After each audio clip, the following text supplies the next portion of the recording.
Si usted dice una cosa que no es cierta... Miente y miente. No, el que miente es usted. Miente y miente, señor Rajoy. El que miente es usted. Y entonces no estoy dispuesto a que usted diga datos falsos. ¿Me permite?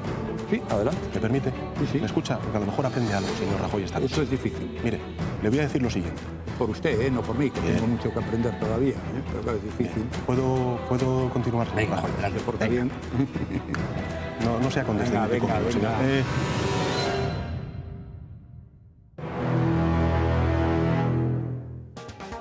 Pues de este cara a cara vamos a hablar mucho en el programa de esta noche y como decía bien Pablo Carballo, queríamos escuchar voces que no siempre se escuchan en los platós de televisión, proceden de una facultad que de alguna manera está presente habitualmente en esta mesa a través, por ejemplo, de nuestro amigo Bastos. Moi boa noite. Moi boa noite. Está moi movida a Facultade de Ciencias Políticas estes días coincidindo cas eleccións de Granxo. Está. Ademais, hai elección na facultade e hai elección as grandes, que está movida, hai moitos debates, a xente está moi animada, debatimos, estamos todo o día así falando destes temas, fanse clases especiais incluso, entonces sí que para nós é como unha especie de festa, claro. Por que che preguntan os alumnos? Preguntan por, bueno, eu na clase eu por menos discuto os programas, poño os programas ali riba da mesa, discutimos deles, saber que opinan e que dicen e así, e preguntan, bueno, como todo, que vai ganar, nos comentarios sobre os rapaces, son moi técnicos, empezamos aquí, que se volatilidade, que se tal, non sei que se aquí nesta franja do electorado morde e tal, entón son... Está ben, sí. Análisis técnicos tamén do que está acontecendo. Bueno, pois paso a presentar aos meus compañeros de mesa desta noite. Eles son Adán Nieto, moi boa noite. Deste lado, Martín González, moi boa noite. Diego Mogroba, moi boa noite. E completando a mesa, Ana Rodríguez Lesende, moi boa noite tamén. Se vos parece, imos ir presentando determinados asuntos a través de determinados vídeos, dunha serie de preguntas que redactamos aquí na redacción de Televisión, pero, por suposto, como a sempre, iba a ser douto xeito esta noite, isto é un debate aberto, co cal cada un pode interrumpir e comentar as cousas que considero oportuno. A primeira pregunta vai por aquí. 1,5 millones de jóvenes votan por primera vez el 20D. Puede que no sean multitud si tenemos en cuenta los 36 millones que forman el electorado, pero con lo reñido que está el podium podrían dar la victoria a un partido. Después de varias elecciones desenganchados de la política, ¿pensáis que los jóvenes van a ser decisivos este domingo? Bueno, pois que pensades, Adán? Empezo por ti, por exemplo. Está mobilizado por primeira vez en moito tempo o voto da xente nova? Sí, eu penso que sí. De feito, hai atrás uns días saía unha nova na cal se explicaba de que nas cidades que no sector da mocidade ascendían certos partidos, é dicir, que hai un certo marcaxe de certos sectores da sociedade, neste caso a mocidade, que pode facer chegar a certos partidos, no caso galego, no estatal tamén, a posicións de disputar ou polo menos de clavija. Como pensades os demais? Que pensades? Bueno, unha cousa está moi clara, é que partidos como Podemos ahora mismo estáse nutrindo da xuventude. Hai moita xente nova da nosa idade que ven Podemos unha oportunidade. Iso é unha clara oportunidade para a xente da nosa idade para poner as cuestións que nos afecten incluso pois encima da mesa, que é unha cousa que ata agora igual estaba un pouco máis destapada. Ana, estaba desconectada a xente nova ata hai pouco da política, era algo alleo a xente que votaba por primeira vez, por exemplo? Pareceme moi interesante que agora nos preocupamos pola xente nova, antes non nos preocupábamos pola xente nova, agora sí que ten peso. Gracias a Podemos houve un repunte dos xoves, se te fixas, moitas persoas que están en Podemos son relativamente xoves, 26 anos, 30 é ser xoven, entón eu creo que a xuventude o ten moi claro. E quero recalcar que Soraya no debate no STD dixo que a mocidade española eran os que mellor encontraban traballo en Europa. Eu deixo caer, eu non estou de acordo con iso. Non estás tanto de acordo, non? Como ves ti? Está máis mobilizada a xente nova? Está atopando un espazo político que non tiña antes? Sí, eu penso que sí. Eu penso que en boa medida a irrupción destes novos partidos débese á mobilización da xuventude, que parece ser que os partidos máis tradicionais non o conseguiu. É un factor importante, non tanto pola cantidade, senón porque a par da irrupción da xente nova tamén pode vir da mão dunha desmobilización da xente de máis edad, que igual está un pouco máis descolocada sin saber por quen decantarse. O profesor como ve, Miguel? Hai xente que se está mobilizando agora, que está topando, que está canalizando as súas inquedanzas políticas a través de partidos que non existían antes? Sí, pero hai que, como din eles correctamente, a evolución de partidos novos con líderes novos parece que alenta a xuventude a votar, pero cuidaos, que estamos unha cousa, o electorado español é cada vez máis maior. Debe ser dos países máis vellos do mundo,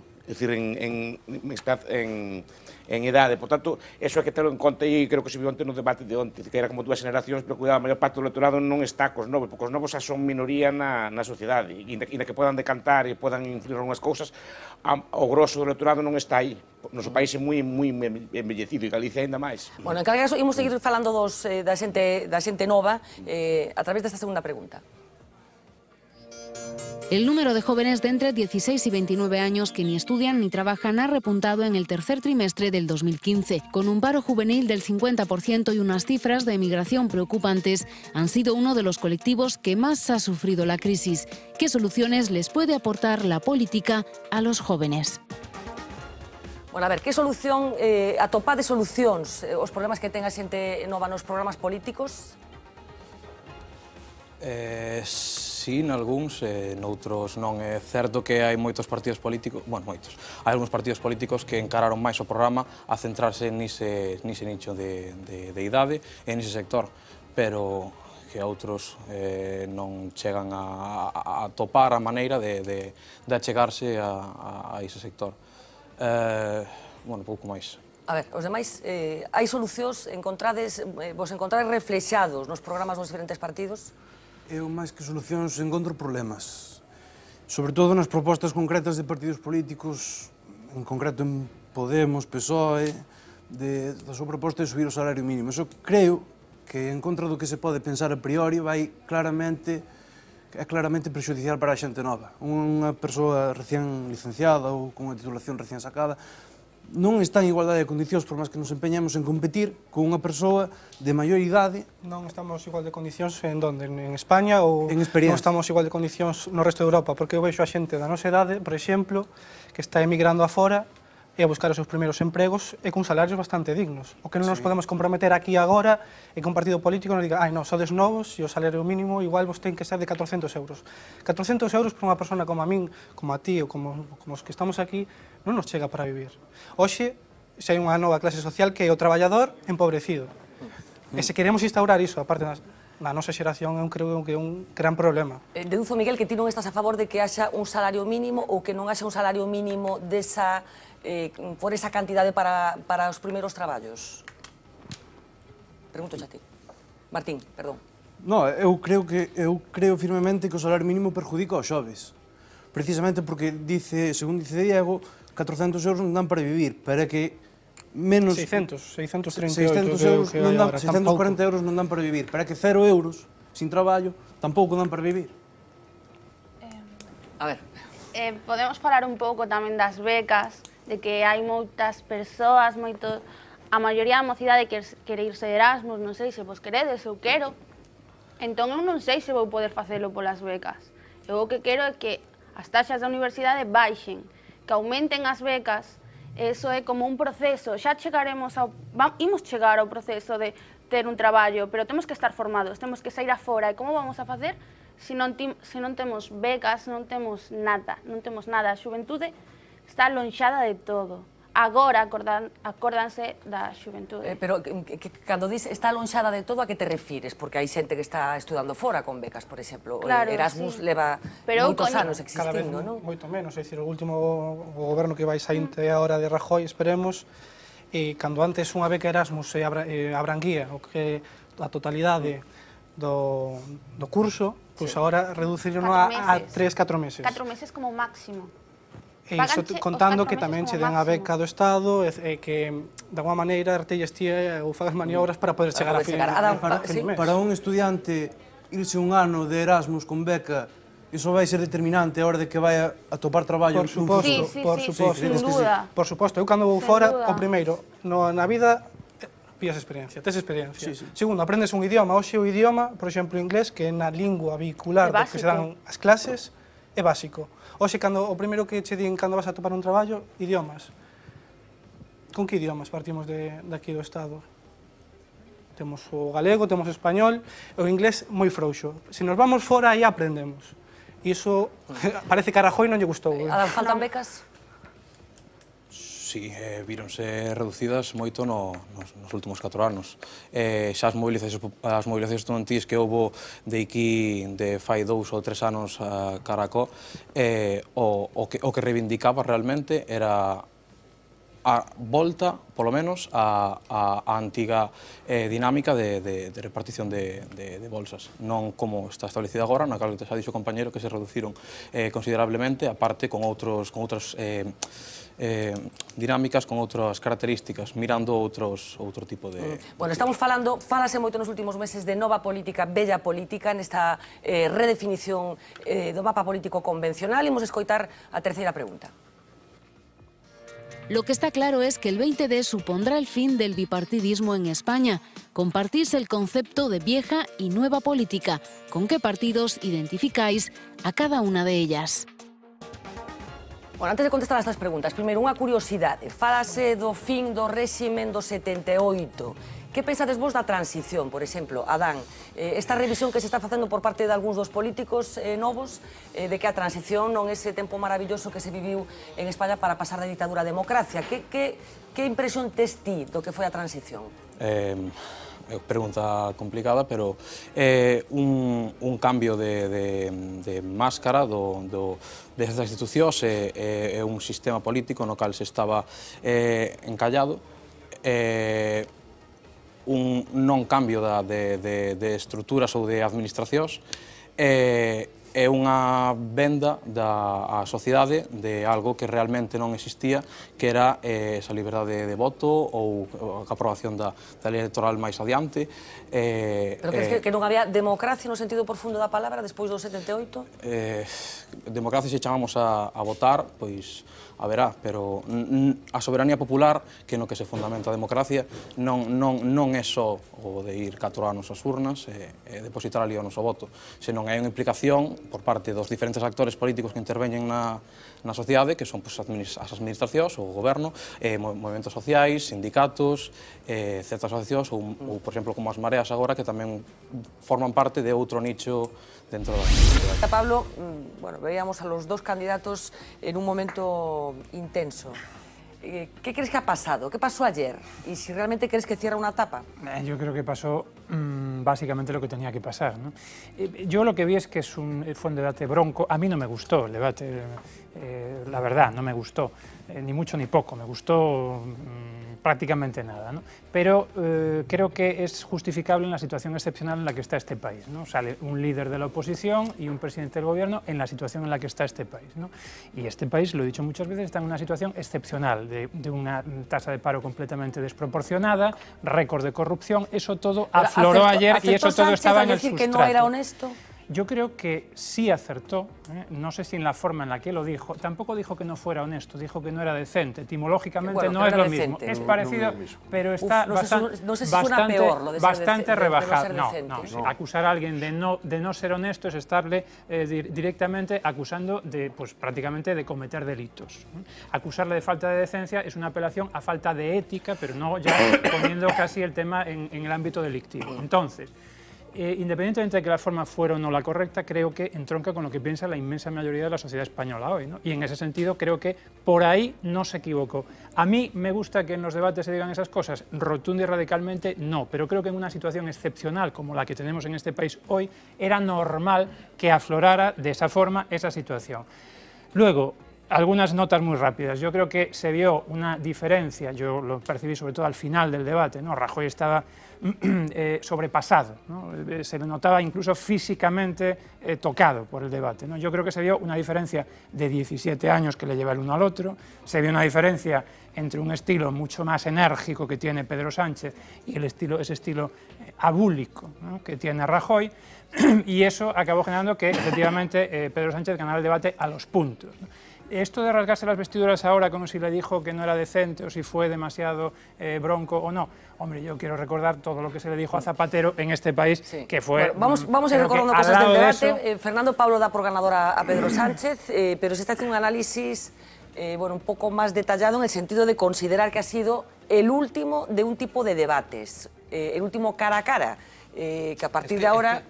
Bueno, no sé cómo lo viste. El tremendismo siempre en los titulares a mí me parece, ya cuando uno va teniendo una edad, ya se da cuenta que lo del partido del siglo, la boda del siglo y tal y cual, vamos a ver qué pasarán las siguientes. El sistema electoral español tiende al bipartidismo, entonces no sé hasta qué punto eso no convergerá.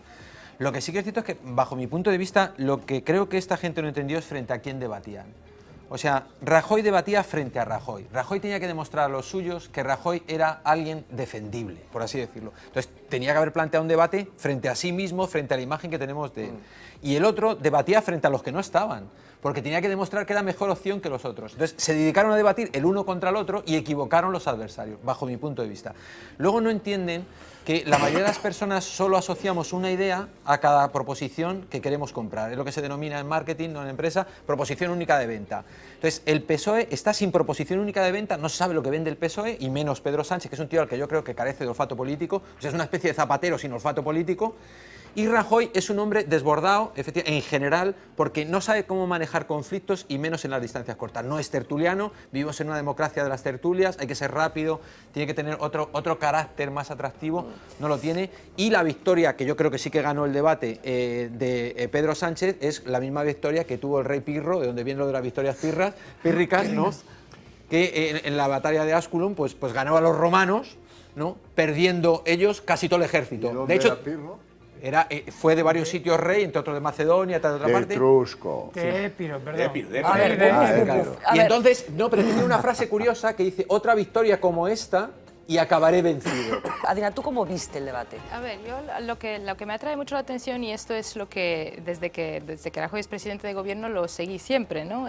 Lo que me atrae mucho la atención es su incapacidad para manejar cierto tipo de emociones, ¿no? Él en la distancia corta, sobre todo, y esto es, bueno, mi ojo psicológico no lo puede ignorar, en la distancia corta, él no es capaz de manejar sus propias emociones. Entonces, cuando alguien lo arrincona, cuando alguien lo pone contra las cuerdas, y cuando siente, sobre todo me parece a mí, rabia o ansiedad, Rajoy no es capaz de manejar eso rápidamente y reaccionar rápidamente. Entonces, bloquea. Sí, se bloquea. Él necesita más tiempo, más distancia para poder hacer eso, ¿no? Entonces, en la distancia corta le cuesta mucho. Da la impresión entonces de ser defensivo y da la impresión de tambalear siempre, ¿no? Lo que es malo para ganar debates, pero por otro lado creo que en este debate, como Pedro Sánchez fue bastante contundente, le ganó cierta simpatía, ¿no? Cierta empatía por parte de otras personas. Pero la empatía, sí, pero la empatía no creo que es lo mismo que ganar un debate, ¿no? Y ese es el problema. Y ahí yo creo que él pareció, Pablo lo aludía antes, él pareció mayor, ¿no? Pareció muy mayor porque a lo mejor, bueno, alguien que no piensa en las emociones que siente Rajoy en ese momento, se ve mayor, se ve agotado, ¿no? Y en ese momento Pedro Sánchez aparece como muy joven y muy contundente, ¿no? En esos momentos. Bueno, entre otras cosas, dicen que por eso, entre otras cosas, no quiso participar en el debate A4, porque esa evidencia eso es muy claro, iba a quedar más de manifiesto. Sí, pero además otra cuestión que me resulta bastante más allá del tono del debate y que a lo mejor no es la tradición española de debatir en este tono. Yo no conozco bien la tradición española de los debates, ¿no? Pero en los últimos años es verdad que los debates normalmente son bastante... Felipe y Aznar había sido sí, hace tiempo, ¿no? Sí, pero es lo que iba a decir, claro, todo el revuelo que ha habido hoy alrededor de términos como indecente, a mí me resulta sacado de tono del todo, porque si tú oyes cualquier debate americano, los americanos es verdad que son extremos en eso a veces, porque directamente a veces mienten y directamente acusan al candidato opuesto mintiendo, ¿no? Que es algo increíble, para mí era increíble también ver eso, pero también hay, por ejemplo, campañas británicas donde este tipo de debate es a veces muchísimo más contundente y nadie se le mueve ni un pelo de la cabeza. Entonces, en ese sentido, no creo que en el debate y en la dialéctica normal de temas tan importantes como los que están debatiendo y lo que están intentando transmitir, el llamar a alguien indecente o el utilizar estos términos no le ha llamado ni delincuente, no le ha llamado ni claro, es decir, me parece un poco sacado de tono, ¿no? Déjame porque también otro, es cierto, otro argumento, solamente un apunte más, también en esta campaña ha habido hasta cierto punto, ¿no? Tanta amabilidad y tanto hablar con guantes que en cierto sentido ya todos teníamos la sensación de que está un poco descafeinado el tema y que no podemos ver también un poco de energía. Parece que echabas de menos pero un poco de energía. Estamos hablando de un momento importante y estamos hablando de una campaña gobernar el país. ¿Tenéis la impresión? No es nada violenta, que hicieron. incluso os partidos supostamente radicais non están sendo especialmente virulentos, pero non linguaxe nas retóricas. Hubo épocas moito máis violentas, efectivamente, isto chama a atención incluso nesta campaña. Y un poco de virulencia está bien, que no es lo mismo, no es lo mismo que ofender. Un año entero de campaña que llevamos, no había mucha saturación ya de campaña. Bueno, debatieron también, discutieron también sobre los sueldos, lo que ganaba uno como presidente del gobierno, lo que ganaba cuando estaba en la oposición, Tuco. Bueno, en relación co que decía Dina, eu recomendo ou ver a película Lincoln, que está basada no libro de Gore Vidal, ou ler directamente o libro para que se vexa o que se decían os diputados na Cámara, os congresistas no Parlamento dos Estados Unidos. O que se din, xa decían, é unha cousa terrible, terrible, nada que ver con isto. Isto é unha, iba a decir unha palabra malsonante, ademais homofoba. Xa me entendedes, non? Non o podo decir. Sí, bueno, quero decir. Eso é así, pero indo á cuestión central, eu creo que Pedro Sánchez non tiña máis remedio que facer o que fixo. Isto estaba preparado, estou seguro que esa palabra de usted non é decente, estaba preparado por ele e polo seu equipo de campaña. Pero menudo drama, non? Que non tivera máis remedio que facer o que fixo. No, menudo drama non. Porque como chega ese debate? Pero vamos a ver, non, é moi claro, Fernanda, ele estaba... Primeiro, o debate o estaba ganando, incluso se discute si se deu conta que estaba ganando o debate, o mellor debeu soslayar eso que tiña preparado. Por que tiña preparado eso? O debate non era Rajoy, o Partido Socialista e o PP non debaten, non teñen prácticamente neste momento trasvase de votos, o que se tiña que trasvasar está trasvasado. El tiña que dirixirse ao electorado de esquerda, ese 20 tantos % de electores que dubidan entre antiguos votantes do PSOE, que dubidan entre votar ao PSOE e votar a Podemos. Ese é unha xente especialmente preocupada pola corrupción. Polo tanto, o núcleo central, onde ademais Rajoy e o Partido Popular é moi tocable, castigarlle ese fígado. Castigarlle o fígado con dureza. Que ocurriu? Eu creo que fixo ben nese sentido. Fixo o único que podía facer para tratar de ganar ese voto. Que ocurriu? Probablemente o equipo de Sánchez, e o propio Sánchez, non preveron a reacción desmedida, que eu entendo perfectamente. E creo que ademais é verdade. É honesto Rajoy cando di que lle saiu, que non o tiña preparado, esa reacción tan dura, que é o que realmente embarra, non é que lle bote a culpa a Rajoy de embarrar, pero cando lle di ruín, deleznable, miserable, iso é moito máis duro, que usted é unha persona pouco decente, moitísimo máis duro. Esos son insultos directos. Pero bueno, en todo caso, eu creo que probablemente non preveron eso e eso efectivamente distorsionou o debate. Probablemente non o preveron ese resultado. Que Rajoy mesmo dá a sensación nun momento determinado que se lle pasa pola cabeza marchar, non? Sí, cando di, hasta aquí hemos llegado, parece que nese momento se lle pasou fugazmente pola cabeza marcharse. Quero dicir outra cousa. Home, os que non estaban, Pablo Iglesias e Rivera, tiñan un plan A e un plan B. Si era un boxeo de guante blanco, dirían, xa dicíamos nós, é o bipartidismo, non se morden, os cans non se morden entre sí. É evidente que iban a decir eso. E como se deron, dixen, esta é a antigua política, está embarrado e tú máis. Claro, esquecéndose, por certo, Pablo Iglesias, porque outro non ten nin historia, ninguna, esquecendo de Pablo Iglesias, das cousas que dixo aquí mismo, que se ganábamos máis de 600 euros, díxome a min personalmente, éramos casta. O cual tiene pelotas, dito así. Ou as cousas que dixo Ada Colau, chamándolle criminal a un banqueiro nas Cortes, ou aos propios socialistas, ao parecer, eso non o escoitei, pero escoitei esta tarde que o propio Pedro Sánchez decía que chamou criminal aos socialistas. Isto non o sei, pero chamoulle criminal aos banqueiros, que non pode usar ese linguaxe. Ou o propio Rajoy dicindo aquelo de traicionaste a los muertos a Zapatero, que é unha cousa durísima, moito máis que isto, moitísimo máis. Off the record. Sabes que va a ser una gran noche. Buenas noches. Buenas noches. Cuando la cosa empieza así. ¿Es su cuarto debate cara a cara con la academia? Efectivamente. Y es el cuarto. Tengo 3 piscinas. Salió Manuel Campo Vidal de la cueva de la que le sacan cada 4 años y estaba un poco oxidado el hombre. Tanto que iba 7 turnos por detrás del debate, porque Pedro Sánchez llevaba soltándose un rollo durante un rato y aún estaba dándole el turno a Rajoy. Señor de Guindo, y justamente un año después... Y estaba ahí que parecía que sí, que iba a intervenir, pero al final el entumecimiento de 4 años sin debates dejaba su intervención en un desperezo. La activa femenina haya caído por primera vez... Y se volvía a deshinchar. Y le digo más, señor Rajoy, como consecuencia... Pero lo peor fue cuando Pedro Sánchez ni siquiera fue capaz de recordar su nombre, y ahí ahí. Y termino con esto, señor. Vamos a unir, señor Rajoy, ciencia y empresa. Y parecía preguntarse... ¿Cuánto tiempo he pasado encerrado? Tal vez por eso se olvidó de decirle al candidato socialista que pusiese su móvil en silencio. Como es notable el que hablen algunos de deuda pública, porque entre otras cosas hemos tenido que pagar pues el fondo de pago a proveedores. Porque si no, ¿qué demonios hacía Pedro Sánchez? Y sobre todo, ¿en quién demonios pensaba el candidato del PP? La afirmación, ruin. Pero hay que admitir que Rajoy tenía argumentos incontestables. La reforma laboral es una magnífica reforma para las mujeres, para los hombres y para todos. Y en medio del fragor dialéctico... Hace grandes afirmaciones una detrás de otra, ni las demuestra, ni da una fuente, ni da un dato, ni hace un apunte. Eso es una carta de una vecina de Valladolid, es una señor carta Rajoy. de una vecina y estos son los datos. Pobre vecina, qué cara estaría poniendo en su casa. La pena es que al final el debate se puso un poco bronco. Tanto que parecía un reportaje de callejeros. Que cuando tú has venido, yo he ido, he ido y he vuelto otra vez. He estado en 3 centros de menores, ¿me entiendes? No, a mí tú me la sudas. ¿Te ríes? Off the record.